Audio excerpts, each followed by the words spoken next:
Let's start off with asking you, do you work or do you study? I work actually. So I've co-founded the startup. It's called Secure My Scholarship. It's an edtech platform that connects students with scholarships at universities around the world. So I work full time, longer than full time, if you may say. What do you love about your job? I love the impact that we create, man. So we give students that come from hardworking middle class families or working class families a chance at going to the university of their dreams. And personally, I love that about what we do. Did you always want to do that job? This specifically, no, but have I always wanted to work in something that would allow me to create an impact? Yes. Everything I've ever done in my life has been around companies with impact or with social causes. And somebody once asked me, if I wasn't with Secure My Scholarship, what would you do? And I said I'd work at a nonprofit. Is there anything that you dislike about your job? Me personally, no. But if you ask my fiance, she will tell you that my job takes up a lot of my time. And I think she hates that about my job. Would you like to do any other job in the future? I got my hands full with Secure My Scholarship right now. But in the future, who knows? I love solving problems and helping make people's lives better. And the world has a lot of issues. So, who knows? Now let's talk about mobile phones. How often do you use your mobile phone? Oh, I use my mobile phone every day. The company basically runs off my mobile phone. What are some of your favorite apps? I use LinkedIn a lot. I use a productivity tool called Asana. It allows me to track my tasks and manage my day. I use Slack a lot, internal team communication, WhatsApp, obviously. I mean, everybody uses WhatsApp. And yeah, a couple of apps, not that many. I'm not one of those guys with 1,500 apps on their phone. I have about 8 or 9 apps that I use. Do you think that you use your phone too much sometimes? Yes. It's funny that you asked that. Before Secure My Scholarship, myself and the same founding team, we actually founded a startup called Lock and Stock. It was a mobile app that basically rewarded you with offers and discounts for not using your phone when you were in class.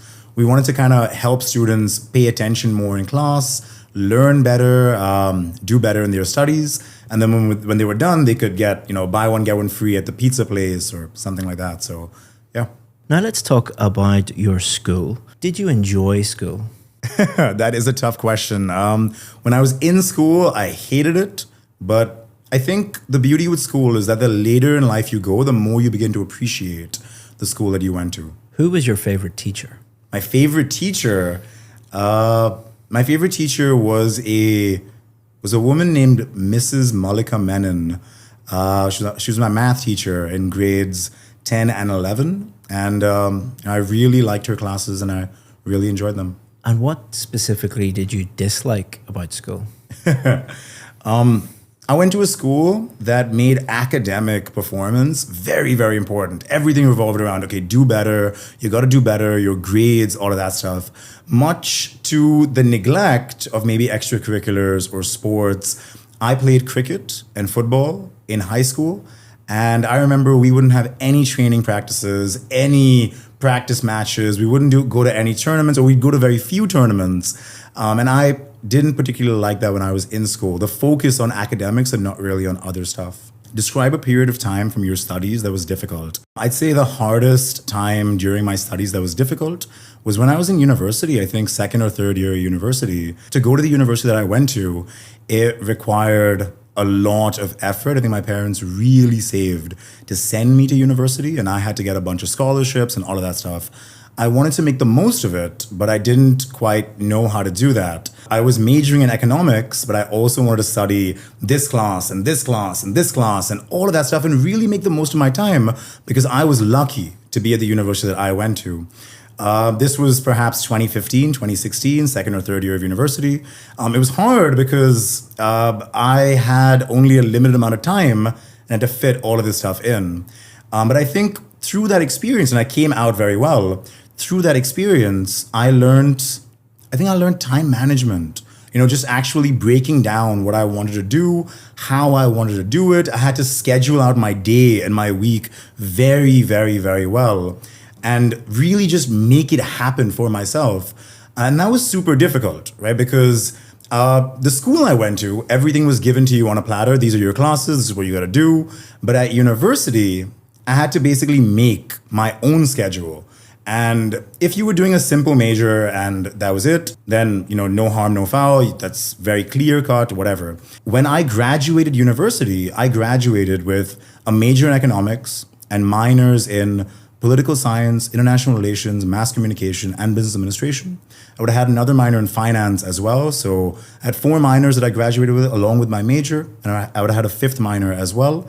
And to make all of this work and just fit it into my schedule, super difficult. But as I said, I was lucky to be at university when I was, and I wanted to make the most of my time there. So we've been talking about a difficult time you had at university, and we're going to continue to talk about university education and higher education in general. Should higher education be free to all citizens? To thank you for watching this video, I want to give you a free course that has helped thousands of students improve their IELTS speaking score. What it's going to do is take you through every single part of the test and give you strategies for part 1, part 2, and part 3, and also allow you to practice at home for free and get feedback. To sign up for that for free, all you have to do is just click the link in the description. Thanks very much, and let's get back to the video. In an ideal world, yes, I think. The cost of quality education today is incredibly expensive and is rising year over year. What happens with that is that this phenomenon then prices out so many people from the middle class and the working class who aren't given the same opportunities. It shouldn't be that, okay, only if you can afford to pay $150,000 a year, you can go to a top 10 business school around the world and succeed in life. I mean, that's not fair. It shouldn't have to be that way.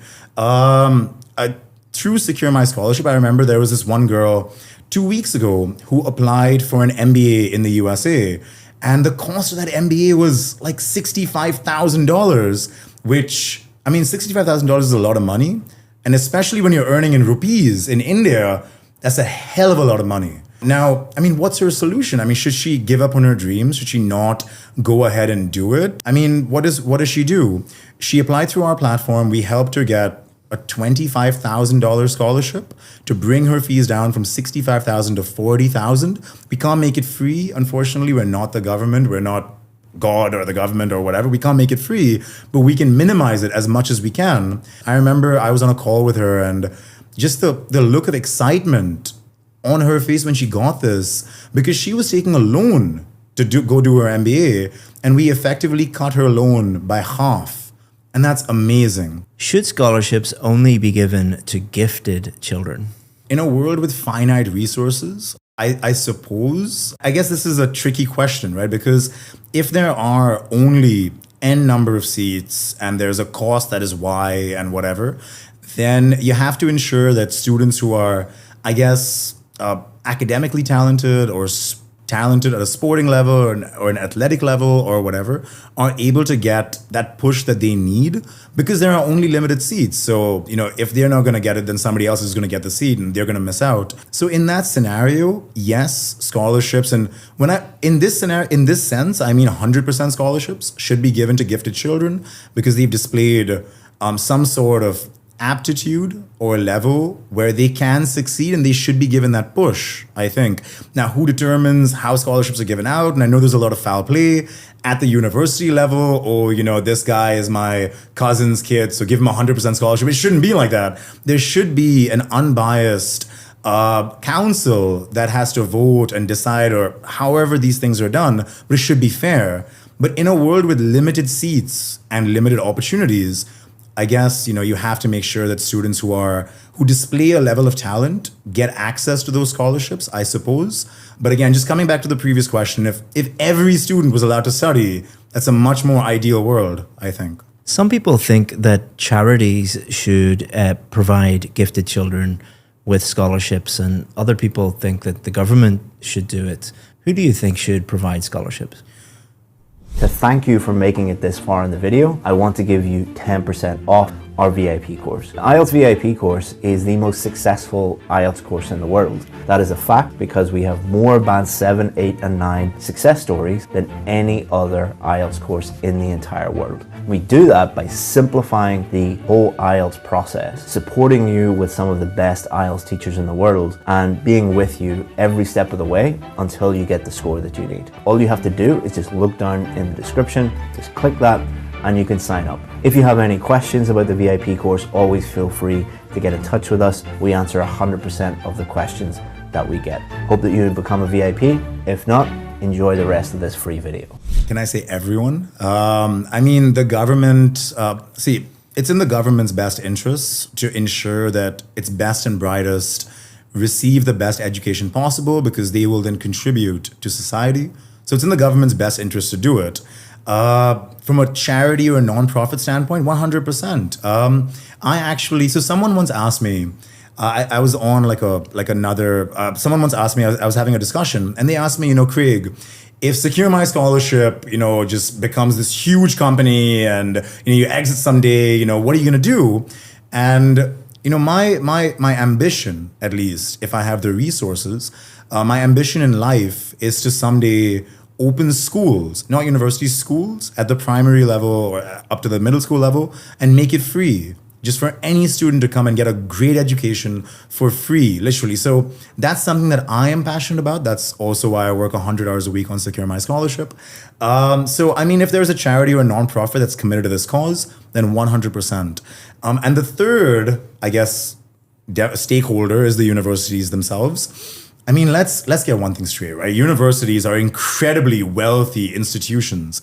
You look at not even your top 20 or top 30. You look at your top 200 universities in the US, in the UK, they have billion-dollar endowment funds that are invested into, some invested into government bonds or T-bills or whatever it may be. There are I think Harvard's endowment fund is 40 billion or 50 billion. Don't quote me on that, but it's in that ballpark range. That's a lot of money from a university standpoint as well. I feel like it should just be a part of their social responsibility to give back to the community that has given them so much. So that's what I think. How will third level education change in the future? I think tertiary education, university education is going to get more creative. It's already happening as well. But higher education is something that it will never go through a sudden shift. A lot of people said after COVID, everything will be online, physical campuses are done, whatever. And that just wasn't to be. Even till today, we have students who apply through Secure My Scholarship for on-campus classes and online classes. And 99% of students are applying for on-campus classes. Online just didn't shake up the industry like everybody predicted. But I think the real change is in the mode of education itself. Gone are the days where you have to go to class, take notes, memorize, come back next week and regurgitate that on a test or an exam. That doesn't work anymore. You're not training people the right way because today, if you need information, there's Google, there's ChatGPT, and probably a lot other resources that can't come to mind right now, but information is available at your fingertips. What you need to train people about or train people for today is how to utilize this information. How well can you analyze the information in front of you? How well can you use the data that you have available to you?